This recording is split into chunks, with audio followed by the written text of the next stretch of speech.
제가 한 번 더 읽어드리려고 그래요. 이 본문이 매우 중요했어요. 물론 성경이 다 중요하지만, 그런데 이 2장 1절 원래 원문 성경에는 이 살리셨도다 이 단어는 없어요. 이것은 우리 한글 성경에 이게 편입된 건데, 그래도 그것을 포함해서 한 번 더 다시 읽어보려고 그래요. 너희의 허물과 죄로 죽었던 너희를 살리셨도다. 그때 너희가 그 가운데서 행하여 이 세상 풍속을 쫓고 공중의 권세 잡은 자를 따랐으니 곧 지금 불순종의 아들들 가운데서 역사하는 영이라.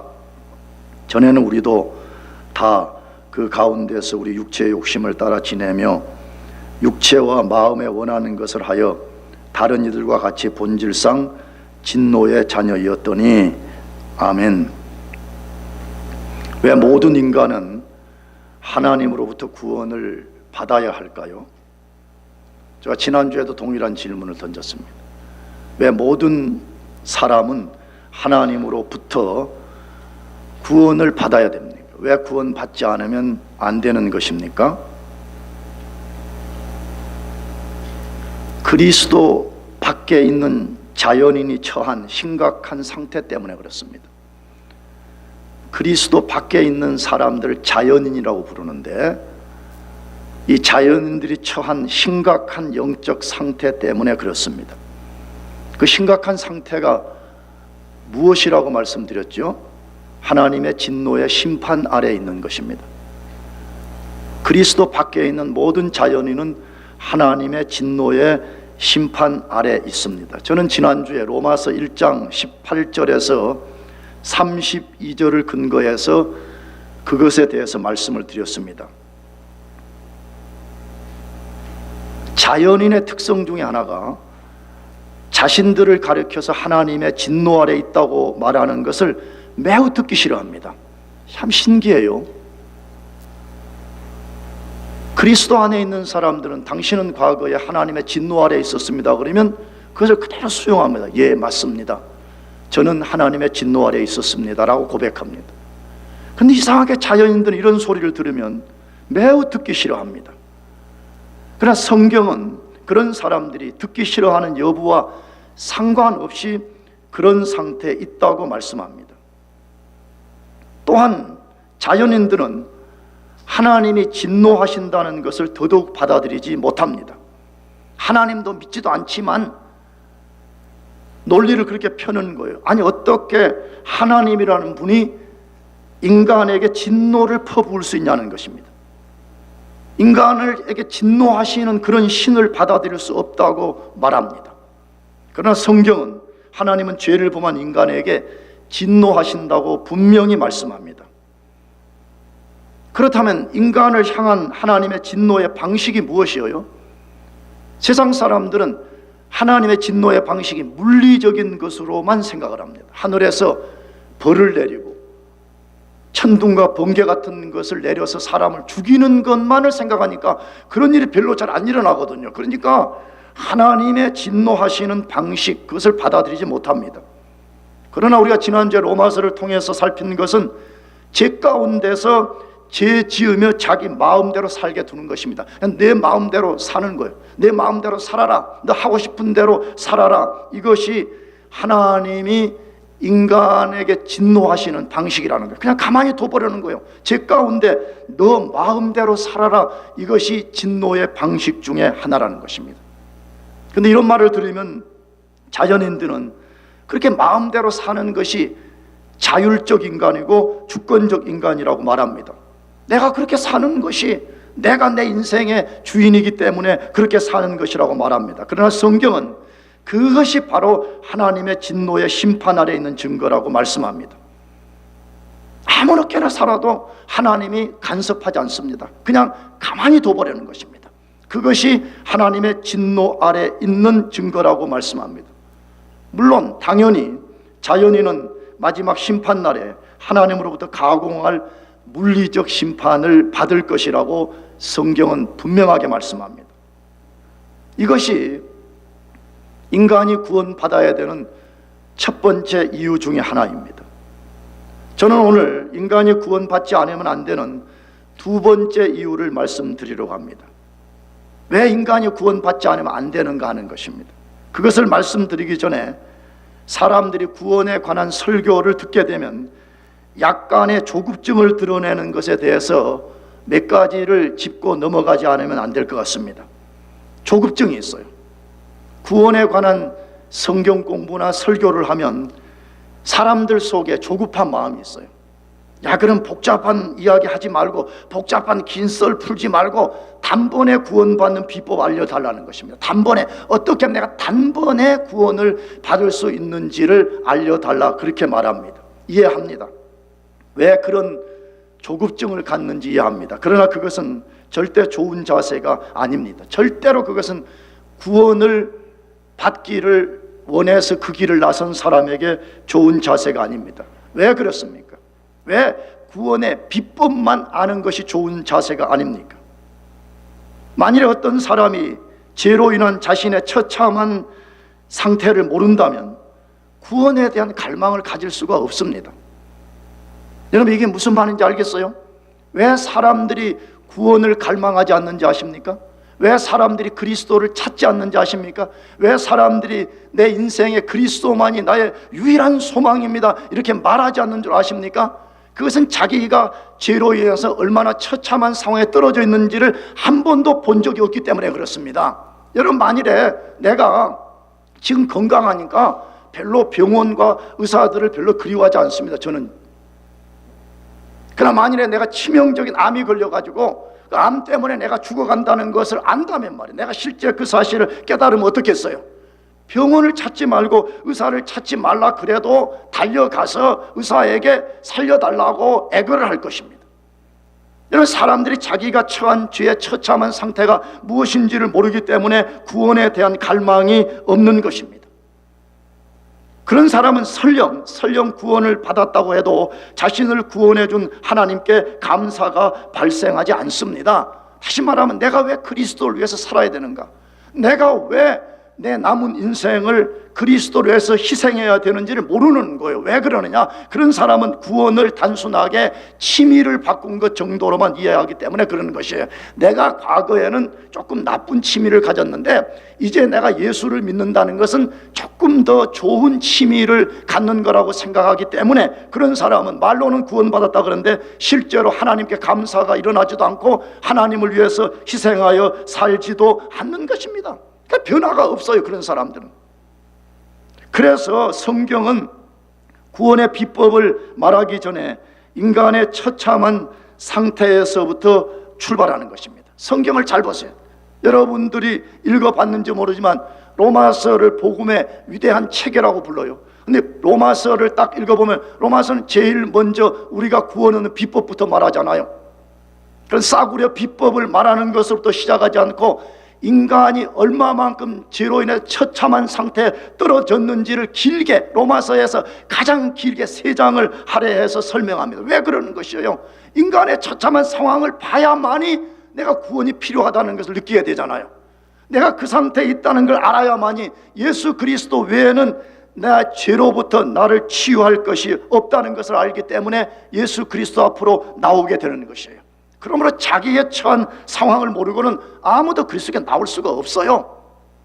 그러므로 우리는 성경의 방식을 따라가야 됩니다. 성경이 어떻게 우리의 구원을 말하는가, 이 방식을 따라가는 것이 필요한 것입니다. 그렇다면 구원을 받아야 될 두 번째 이유는 무엇일까요? 그리스도 밖에 있는 자연인은 허물과 죄로 죽은 상태로 살기 때문이라고 말씀합니다. 잘 들어보세요. 그리스도 밖에 있는 자연인이라고 그랬어요. 그 사람 교회 나오냐 안 나오냐 지금 그걸 내가 물은 것이 아니에요. 그리스도 밖에 있는 모든 자연인은 영적으로 죽은 상태에 있다고 말해요. 살아있는 시체예요. 어느 신학자의 말대로 하게 되면 좀비예요. 뭐라고요? 좀비. 여러분 젊은이들이 잘 아는 좀비예요. 좀비. 살이 썩어가고 죽은 존재예요. 그러나 뭔가를 활동하는 살아있는 시체, 좀비 같은 인생이라고 말해요. 그것을 어디서 말하고 있어요? 에베소서 2장 1절에서 말씀한 거예요. 에베소서 2장 1절을 다시 한 번 더 크게 읽어보겠습니다. 다 같이 시작. 너희의 허물과 죄로 죽었던 너희를 살리셨도다. 너희의 허물과 죄로 뭐 했던, 죽었던 너희를, 원문은 이렇게 돼 있어요. 그래서 살리셨도다는 이 단어는 아까도 말했지만 없어요. 없고 오히려 저 뒤쪽에 세 개의 동사로 붙어 있는 거거든요. 과거에 그리스도인들, 이 에베소서를 받는 그리스도인들이 과거에 어떤 상태에 있었냐를 말할 때 너희의 허물과 죄로 죽었다고 말해요. 다시 살림 받기 전에 과거에 너희들도 허물과 죄로 죽었다, 그렇게 말해요. 이것이 우리가 주목해야 단어예요. 왜냐? 육체가 살아서 활동을 하고 있는데 성경은 죽었다고 말하니까 사람들이 말도 안 된다는 게 논리적으로. 아니, 지금 우리가 살아서 학교도 다니고 이 미국 유학도 오고 스테이트 칼리지에서 살고 있는데, 아니 우리 보고 죽었다고 말하니까 이것이 잘 받아들여지지가 않는 것이에요. 그러면 여기 죽었다는 이 개념은 무엇을 말하는 것이에요?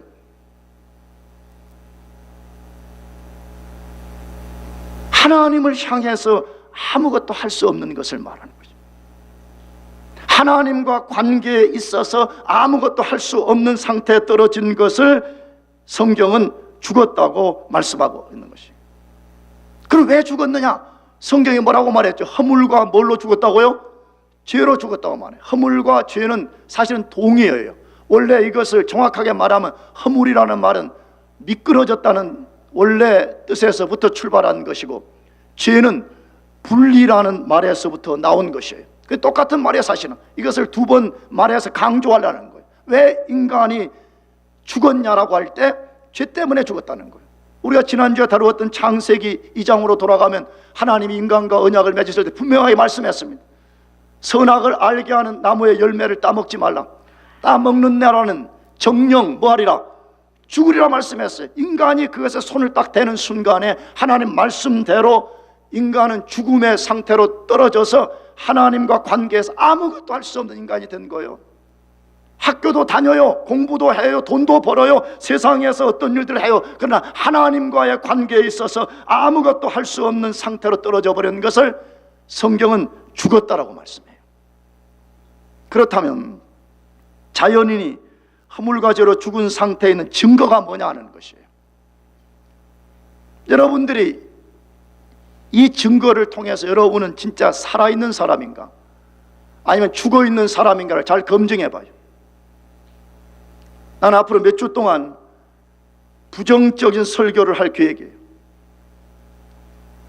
이걸 통해 여러분이 살았는가 아니면 죽었는가를 잘 검증해 보라는 거예요. 난 두 번 다시 반복해요.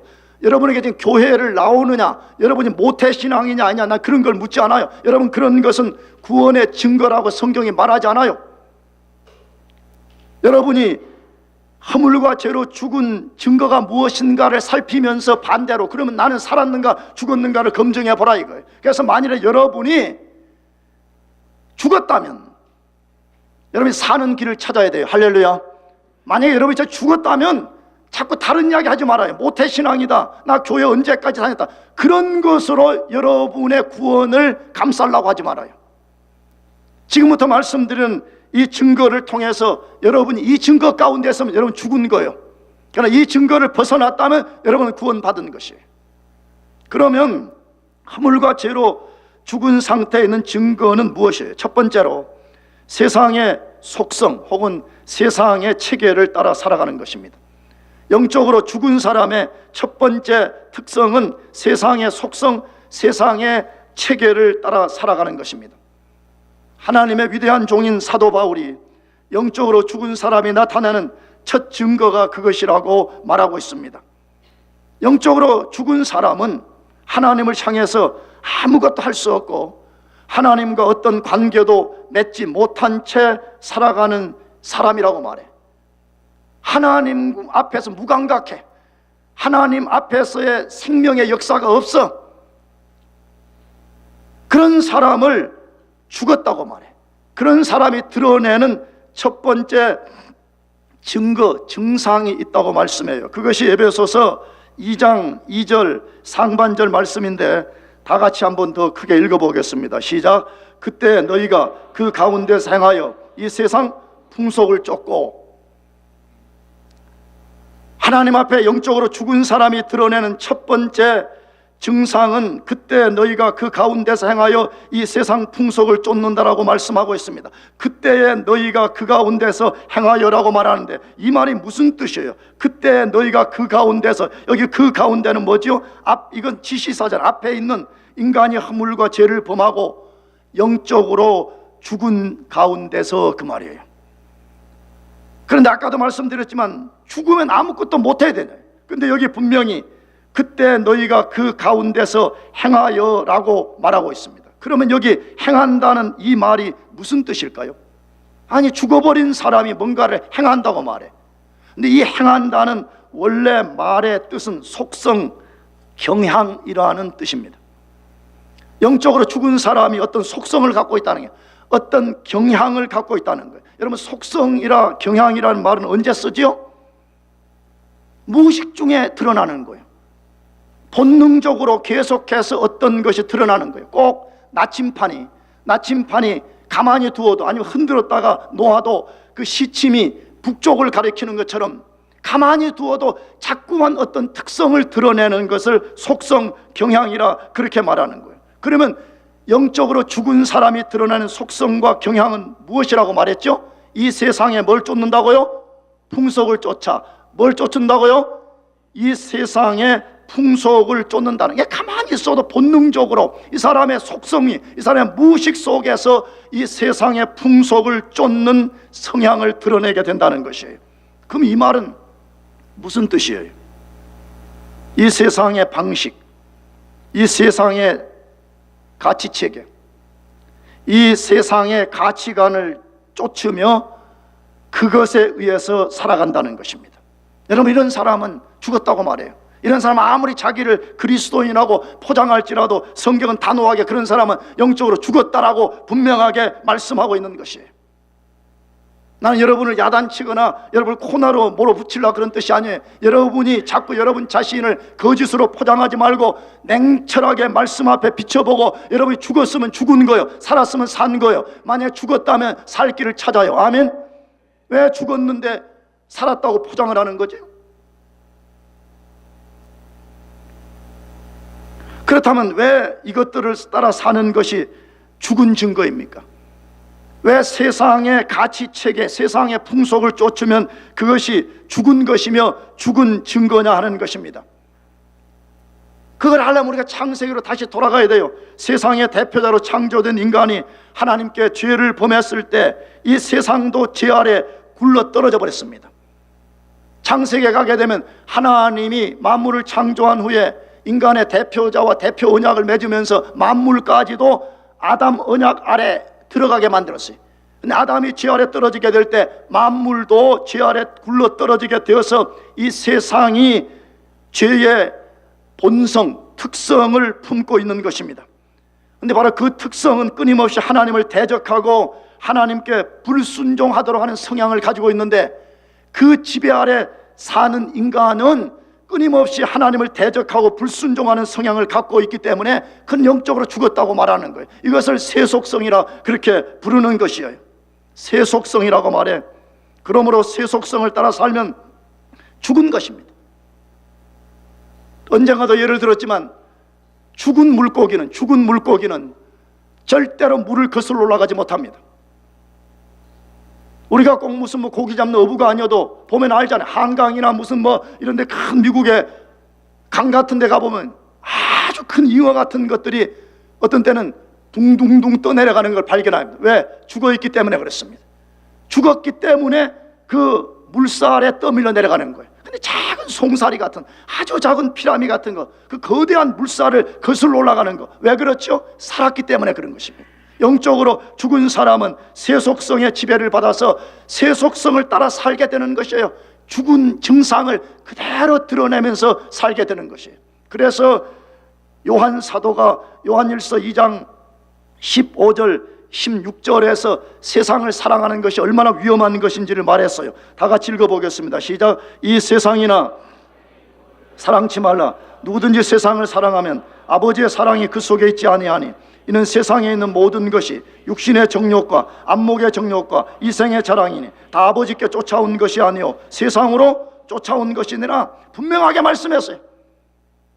이 세상을 사랑하게 되면 그 속에 아버지 사랑이 없다고 말해. 왜 그렇죠? 이 세상은 세속성이라고 하는 하나님을 반역하는 성향을 갖고 있기 때문에 그 성향이 어떻게 하나님의 사랑이 거기에 함께 연합할 수가 있어요? 불가능해요. 물과 기름과 같은 거기 때문에 세속성 가운데 있는 사람 속에는 하나님의 역사가 없어요. 하나님의 사랑이 없다고 분명하게 말씀하고 있는 것입니다.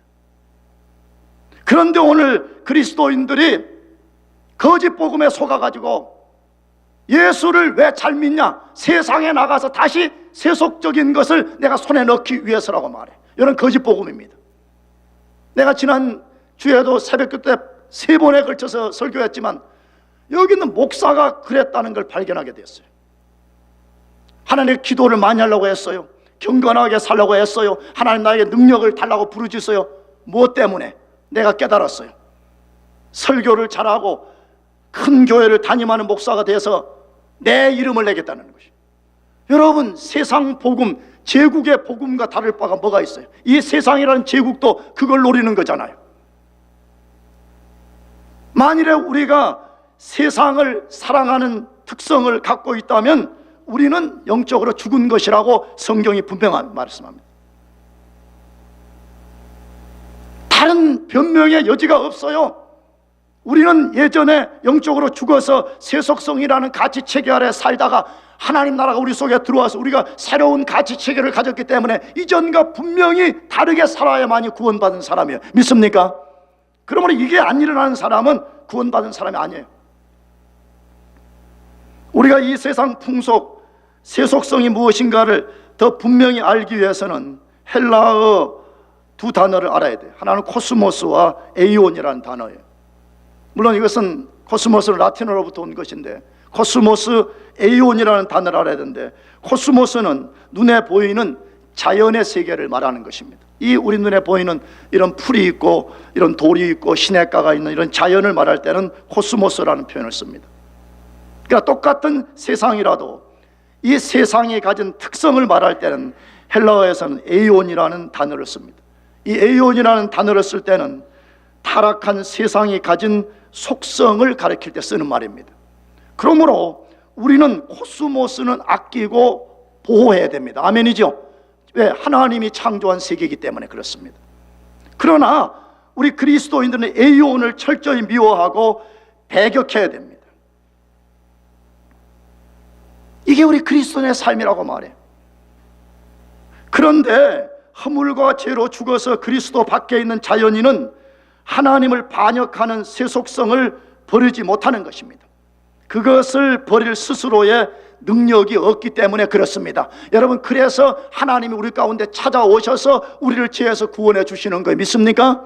우리 스스로의 힘으로는 세속성에서 벗어날 수가 없어요. 그래서 하나님이 성령을 통해서 우리 안에 탱크처럼 밀고 들어오셔서 세속성의 쇠사슬을 끊어내고 우리를 거기서 건져내 주시는 것입니다.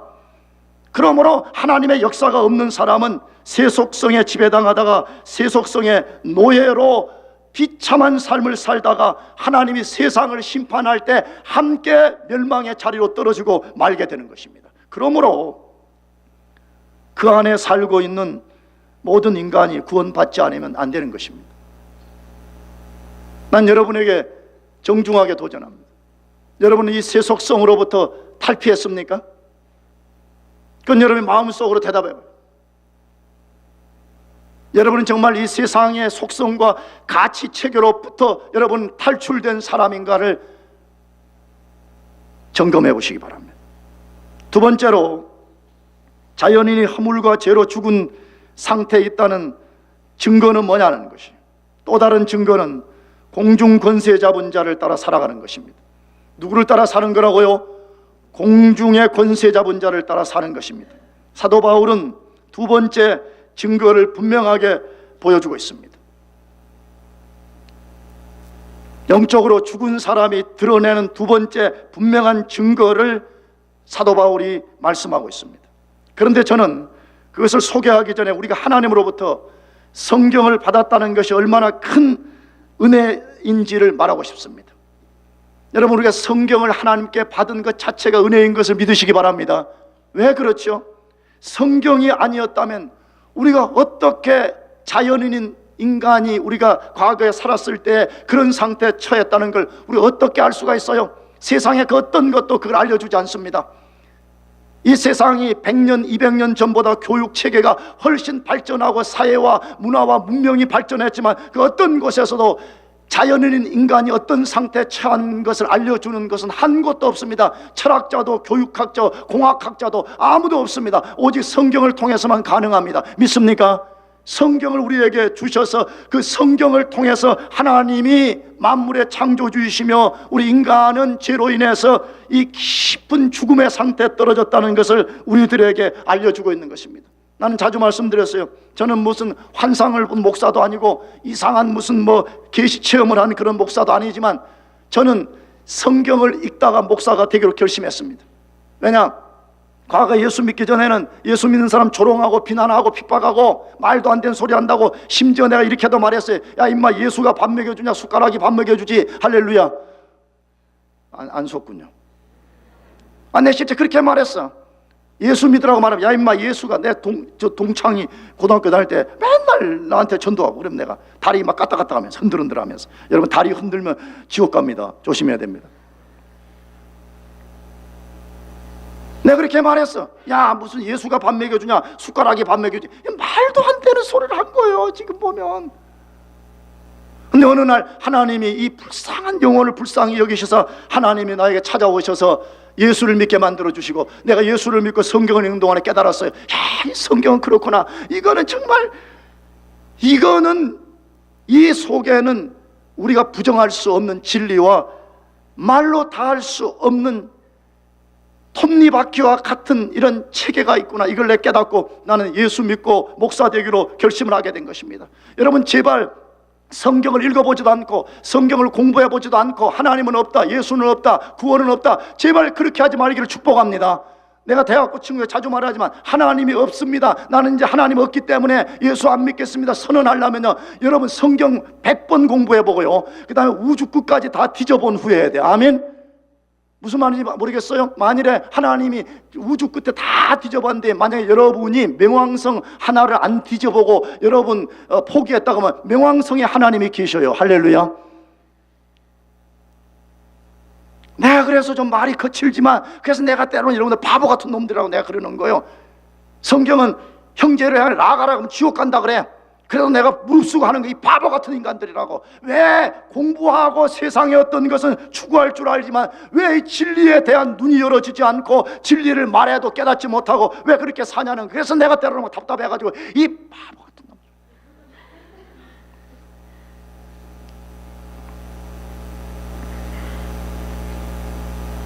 만일에 하나님 우리에게 성경을 주시지 않았다면 우리의 처참한 상황도 몰랐을 것이고 우리 인생의 종국 마지막이 어떻게 될까 전혀 몰라요. 만약 정말 우리가 그걸 모르고 어느 날 인생이 죽으면 끝이라고 생각했는데 죽는 순간에 또 다른 세계가 열리고 하나님의 진노의 심판대 앞에 우리가 선다 그러면 그 끔찍함을 상상도 할 수 없겠죠. 그래서 성경이 있음을 감사해야 돼요. 할렐루야. 성경이 있음. 우리가 매일 성경을 들을 수 있는 것을 감사해야 돼요. 그러면 영적으로 죽은 사람의 두 번째 증거는 무엇입니까? 에베소서 2장 2절 하반절에 다 같이 읽어보겠습니다. 다시 시작.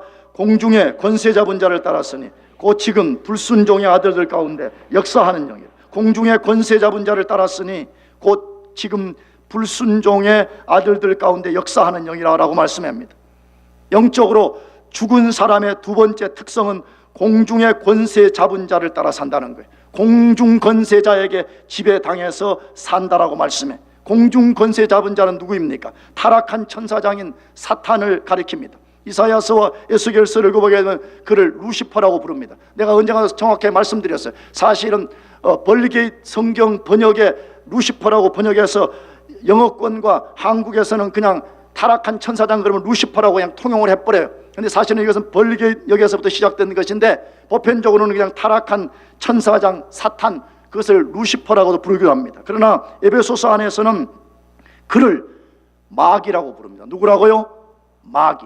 사탄 마귀는 두 명이 있는 것이 아니라 타락한 천사장의 히브리어 이름은 사탄이고 헬라의 이름은 마귀입니다. 에베소서 6장 16절에서는 그를 가리켜 악한 자라고 부릅니다. 뭐라고 부른다고요? 악한 자. 여러분, 우리 이름을 왜 지었죠? 우리 어떤 특성 때문에 그렇게 이름을 지은 거잖아요.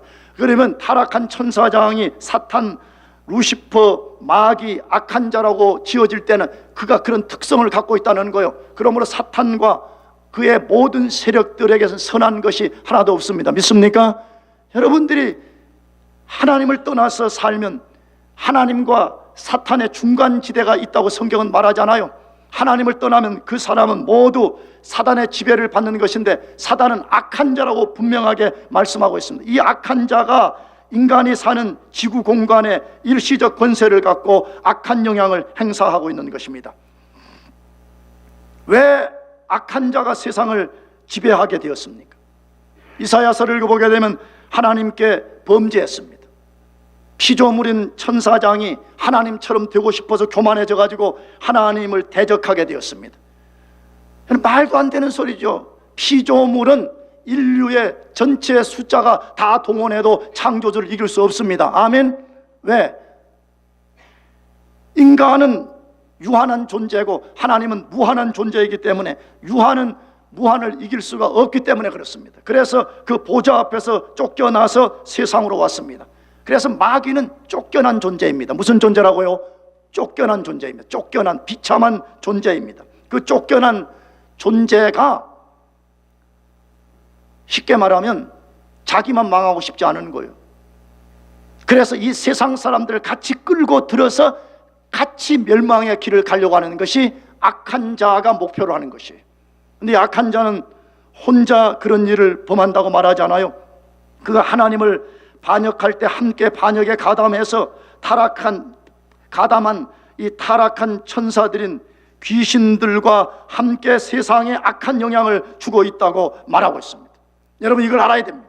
세상 사람들은 사단이 없다라고 말해, 혹은 사단이 있다라고 말하는데 순 엉터리로 말해. 뭐라고 말하죠? 뭐 죽은 할머니가 저승을 못 가가지고 구천을 맴돌다가 귀신이 됐다는 등 온갖 마귀에게 속는 이야기를 하고 있는 것이에요.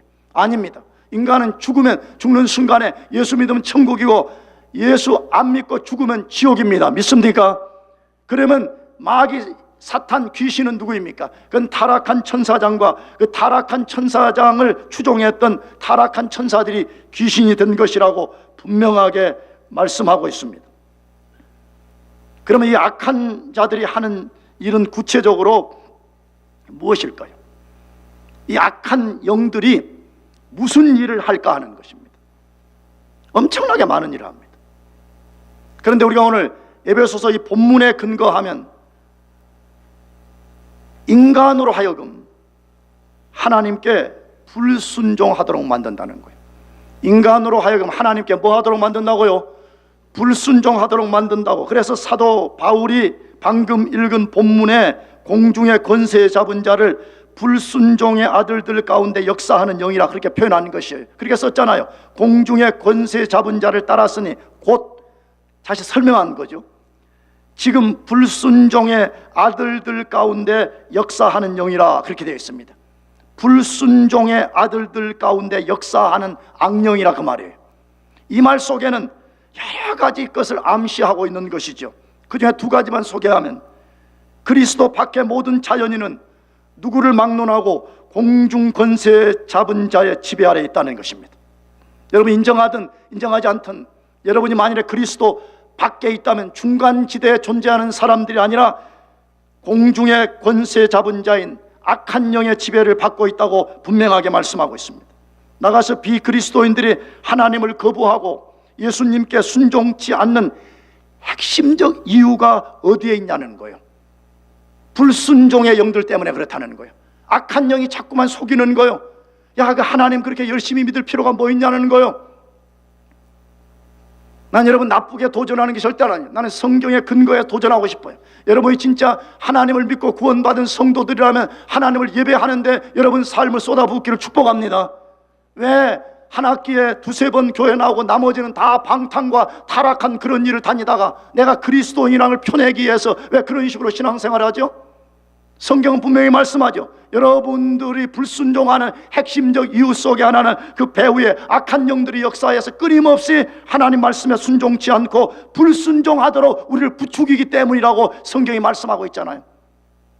그래서 사도 바울이 악령이 실제 그렇게 한다는 사실을 고린도후서 4장 3절에서 4절로 말씀했습니다. 다 같이 크게 읽어보겠습니다. 시작. 만일 우리 복음이 가리웠으면 망하는 자들에게 가리운 것이라. 그 중에 이 세상 신이 믿지 않는 자들의 마음을 혼미케 하여 그리스도의 영광의 복음의 광채가 비치지 못하게 하미니 그리스도는 하나님의 형상이니라. 할렐루야.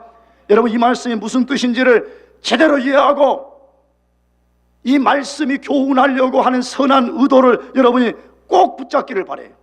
뭐라고 말씀했어요? 만일 우리 복음이 가리웠으면, 다시 한번 복음이 들려지지 않고 복음이 받아들여지지 않는 사람을 지칭하는 것이요. 어떤 사람에게 그렇게 된다고요? 뭐 하는 자들에게요? 망하는 자들에게 그렇다는 말이에요. 하나님이 인간을 구원하는 방식이 복음입니다. 믿습니까? 하나님이 하늘에 나타나가지고 하나님의 얼굴을 보여주면서 난 너를 구원한다, 그런 방식이 아니에요. 하나님이 육성의 음성을 들려주면서 내가 너를 구원한다, 그런 방식이 아니에요. 하나님 인간을 구원하는 방식은 하나님의 복음을 들려주고 그 복음을 듣고 아, 내가 죄인이구나, 내가 예수가 아니면 안 되는구나 알고 하나님께 나올 때 하나님이 그 영혼을 구원해줘요. 믿습니까? 그런데 복음을 못 듣게 만든다는 거요. 만일 우리 복음이 가리웠으면 망하는 자들에게 가리운 것이라, 그렇게 말씀해요. 멸망받을 사람들은 복음을 못 듣는다는 거요. 복음을 못 들으면 멸망당한다는 거예요. 왜 멸망당하는 사람들이 복음을 못 들어요? 4절에 그 중에 이 세상 신이, 그 중에 누가요? 이 세상 신이, 마귀가 그 말이에요. 악한 자가 그 말이에요. 사탄이 그 말이에요. 믿지 아니하는 자들의 마음을 어떻게 만들어서요? 혼미하게 하여 그리스도의 영광의 복음의 광채가 비치지 못하게 함이니 그리스도는 하나님의 형상이라고 되겠어요. 마귀가 뭐 한다는 거예요? 복음을 지금 빛에다가 비유하는데 죄 가운데 있는 모든 인간은 어둠에 있다고 지금 전제를 하고 있는 거예요. 어둠에 있는 사람은 빛이 있어야만이 자기 자신을 볼 수 있고 심지어 빛 대신 하나님께 나올 수가 있는데 빛이 없으니까 자기 자신이 어떤 상태에 처해 있으면 내가 어디로 가야 구원받는지를 모르는 거예요. 그래서 사단이 인간으로 하여금 구원받지 못하게 하기 위해서 자꾸 복음 못 듣게 만드는 거예요. 지금도 우리 가운데 사단이 지금 어떤 사람에게 그런 일을 하고 있는지 모르죠. 나는 그런 것을 10년 동안 여기서 봤습니다. 그냥 교회 오는 거예요. 복음에 관심도 없어요. 와서 반은 졸다가 반은 스마트폰 하다가 반은 이상하게 뭐 하다가 야 끝나고 뭐 가서 쿵푸티 마시자.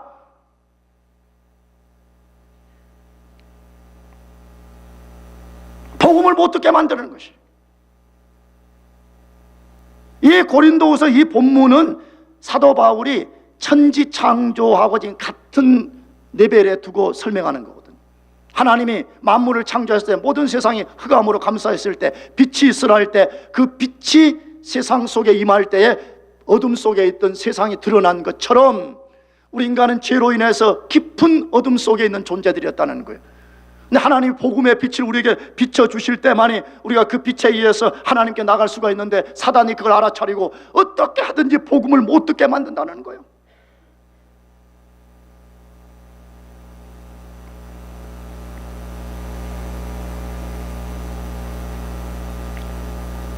복음을 듣지 못하고 어둠 가운데 살면서 이 세상이 전부라고 말이에요.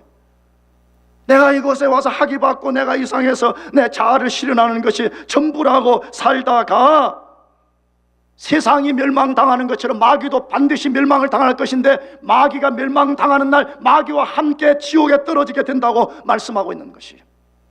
그러므로 자연인은 모든 사람이 구원받아야 됩니다. 믿습니까? 그리스도 밖에 있는 자연인이 그래서 반드시 구원을 받아야 된다고 말씀하는 것이에요. 여러분은 공중권세 잡은 자로부터 탈출한 사람입니까? 아니면 여전히 공중권세 잡은 자의 지배하에 있는 사람들입니까? 마지막 세 번째로 허물과 죄로 죽은 사람이 드러내는 마지막 증거가 있다고 말씀해요. 그것은 부패한 육체의 욕심을 따라 살아가는 것입니다. 부패한 육체에 뭘 따라간다고요? 욕심을 따라 살아가는 것입니다. 사도 바울은 에베소서 2장 3절에서 그 사실을 아주 분명하게 알려주고 있습니다. 2장 3절을 다 같이 읽어보겠습니다. 시작. 전에 우리도 육체와 마음에 원하는 것을 하여 다른 이들과 같이 본질상 진노의 자녀였더니라고 말씀합니다. 세 번째 증상은 육체의 욕심을 따라 지내며 육체와 마음에 원하는 것을 하며 산다라고 말하고 있습니다. 이 본문은 구원받은 그리스도인들도 과거에 그렇게 살았다고 말하면서 과거를 해상하는 거예요. 너희 지금 예수 믿기 전에 너희 과거에 어떤 사람으로 너희가 있었냐는 거예요. 너희도 예수 믿기 전에는 과거에 육체의 욕심을 따라 지내며 육체와 마음에 원하는 것을 하고 살았다, 그렇게 말하고 있습니다. 이것이 죽었다는 거거든요. 이것이 영적으로 죽은 사람이 드러내는 증상이라고 말씀하는 거예요. 그러면 육체의 욕심과 육체와 마음에 원하는 것을 따라 산다는 말이 뭐냐는 것이에요. 이것을 이해하려면 육체라는 말을 알아야 돼요. 뭘 알아야 된다고? 육체. 이건 내가 우리 교회에서 너무 많이 말했어. 이것은 성경 공부, 무슨 금요 예배, 뭐 주일 예배, 지금 뭐 물론 또 새로운 교우들이 많이 오시긴 했지만 내가 지금까지 한 100번 이상, 100번도 됐을 거야. 한 200번, 좀 과장하면 500번도 했을 거야. 근데 이걸 알아야 돼. 이걸 정확하게 알아야지 무슨 뜻이며 성경이 읽혀지기 시작하거든. 육체는 1차로 우리 몸을 말하지 않아요. 바디를 말하지 않아요. 우리 몸 안에서 우리 껍데기 몸이 죄짓도록 만드는 악한 성향을 말해요. 무슨 성향? 악한 성향, 타락한 성향을 말하는 거예요. 그래서 헬라어로는 이걸 사륵스라고 썼어요. 사륵스 헬라어로는. 몸은 소마라고 쓰는데 물론 이것을 교차로 쓰는 성경 구절들이 전혀 없는 건 아니에요. 그러나 바울 서신에서 대부분 육체라고 말할 때는 사륵스, 타락한 악한 성향을 말해요. 그래서 영어 성경은 심플 네이처라고 번역을 했어요. 타락한 옛본성, 이것을 말하는 거죠. 근데 자연인 안에는 이 악한 성향이 꽉 차 있다는 게, 아니 정확히 말하면 악한 성향 그 자체입니다. 잘 보세요. 왜 예수 안 믿는 사람도 지정의를 갖고 있고 예수 믿는 사람도 지정의를 갖고 있는데 왜 우리는 보이지 않는 하나님이 살아계신다고 말하고 하나님 말씀에 순종해서 살라 그러는데 자연인들은 똑같은 지정의를 갖고 있으면서도 하나님이 없다고 말하고 하나님 이야기만 꺼내면 그렇게 듣기를 싫어하는 것이에요. 지정의를 배후에서 움직이는 성향, 속성이 타락해 있고 그게 죽어 있기 때문에 정상 작동을 못하는 것이에요. 그러면 이 심플 네이처 사륵스는 어디서 온 것입니까? 인간의 조상 아담이 하나님께 반역과 불순종의 죄를 범할 때 형성된 것입니다. 그것이 그의 후손인 모든 인간 속에 전가된 것입니다. 그래서 자연인은 이 성향 때문에 본능적으로 하나님을 싫어하게 됩니다. 하나님께 속한 모든 것을 싫어하게 되어 있습니다. 잘 보세요. 잘 보세요.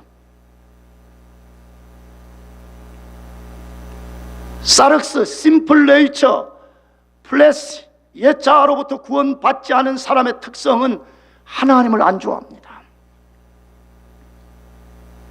여러분 착각하면 안 돼요. 난 여러분들이 구원받았는데 안 받았다고 자꾸 여러분 흔들려고 하는 것이 아니에요.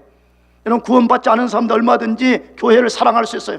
교회 공동체를 좋아할 수 있어요. 문화가 좋고 나오면 젊은이들이 같이 모여서 있고 데이팅하기도 좋고 연애하기 확률도 높아지고 밥도 주고 할렐루야. 그래 좋아하는 거예요. 여러분 그게 구원의 증거가 아니에요. 그런데 그런 사람이 하나님을 싫어해요. 여러분 사람은 자기가 사랑하는 것에 우선순위를 두게 되어 있어요. 누구나 그렇잖아요. 아무리 박사가 힘들고 아무리 군대가 힘들고 심지어 전쟁터가 힘들다 그래도 사랑하면 사랑을 하더라고. 할렐루야. 무슨 말인지 모르겠어요? 재미없었군요. 내가 지난 금요일에 또 재미없는 개그 해가지고 내가 한이한테 한 방 먹었는데 한이가 우와 너무 재미없다고.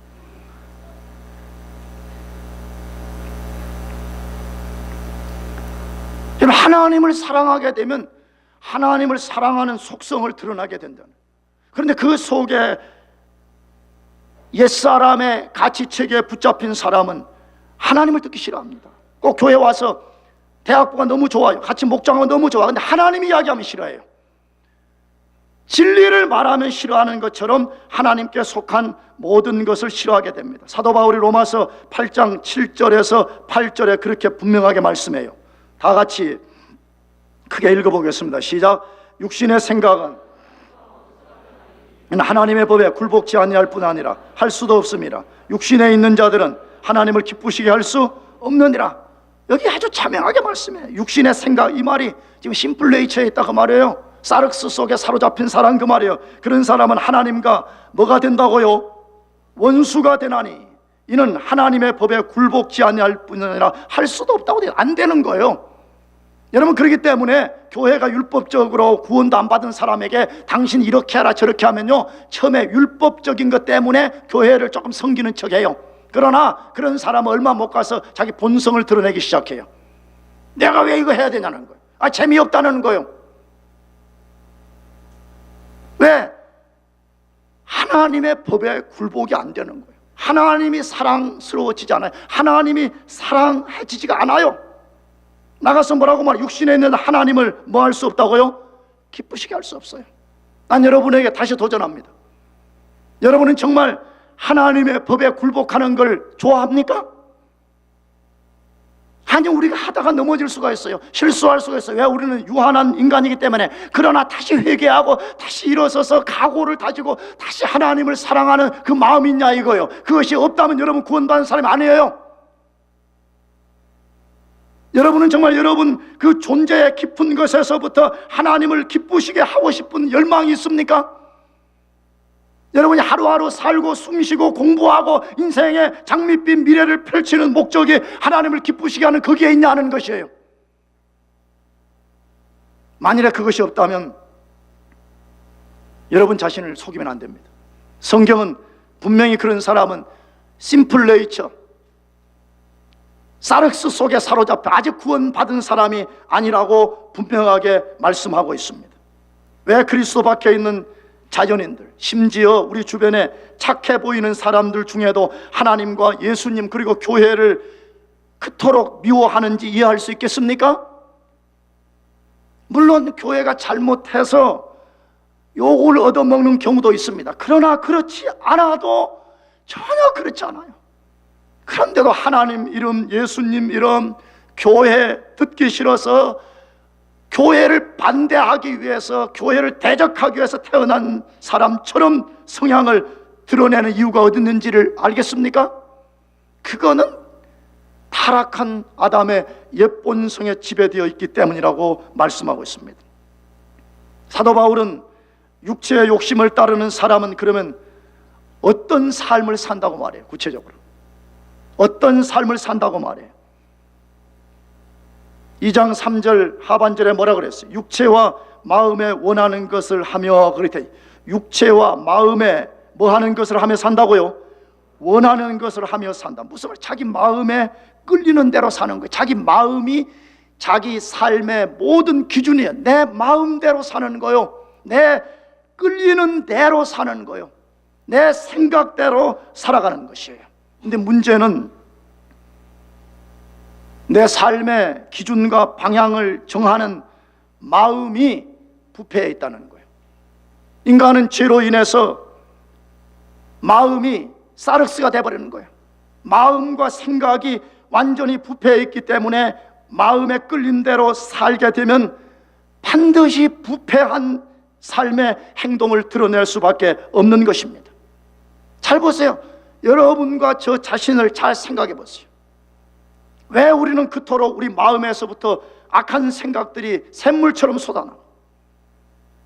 왜 우리가 겉모습은 말끔한 옷을 입고 깨끗하게 오지만 속은 늘 독사와 같은 그런 악이 우리 속에 도사리고 있는지를 여러분 보면 알 수가 있잖아요. 우리 마음이 부패하기 때문에 믿습니까? 그러므로 만일 어떤 사람이 육체와 마음에 원하는 것을 하면서 살게 되면 반드시 부패한 행동을 드러내게 되는 것입니다. 그래서 세상에 보면 높은 지위에 앉아있는 사람들, 공부를 많이 한 고매한 사람들도 부끄러운 일들을 서슴지 않고 행하는 것입니다. 아주 서슴지 않고 행하는 것입니다. 물론 낮은 지혜에 있고 공부를 많이 하지 않은 사람들도 동일한 죄를 짓습니다. 그러나 우리가 기대가 있잖아요. 높은 지혜에 있는 사람들, 공부를 많이 하는 사람들은 그런 짓을 안 할 거라는 무의식의 기대가 있는데 여지없이 우리 기대를 꺾어버리잖아요. 왜 그런 것이에요? 마음 자체가 타락하고 마음 자체가 부패해 있어서 그 마음을 따라 살기 때문에 그러한 악을 범하고 살게 되는 것입니다. 그렇게 사는 사람을 바울은 2장 3절 하반절에 뭐라고 말했죠? 다른 이들과 같이 본질상 무슨 자녀라 그랬어요? 진노의 자녀라 그랬어요. 만일에 그렇게 살면 그 사람은 이미 하나님의 진노 아래 있을 뿐만 아니라 하나님이 마지막 진노의 심판을 퍼부을 때 그 사람은 영원한 지옥에 떨어진다고 분명하게 말씀하고 있습니다. 그러므로 다시 도전합니다. 여러분이 교회에 나온 것은 매우 귀한 일이긴 하지만 여러분이 교회를 나오고 모태신앙이냐, 이것이 여러분이 구원받은 증거라고 말씀하지 않습니다. 여러분이 진짜 구원받은 사람이 맞다면 여러분은 육체의 욕심에 지배된 삶에서 벗어나야 되는 것입니다. 믿습니까? 사랑하는 교우 여러분, 비록 제가 오늘 이 부정적인 메시지를 전했지만 여러분 자신은 진짜 영적으로 구원을 받은 사람인가? 아니면 허물과 죄로 죽은 상태에 있는지 잘 점검을 하고 냉철하게 여러분 자신을 비춰보면서 만일에 죽었다면 더 이상 변명하고 더 이상 여러분을 합리화시키지 말고 예수 그리스도 앞으로 나오기를 축복합니다. 기도하겠습니다. 우리 다 같이 자리에서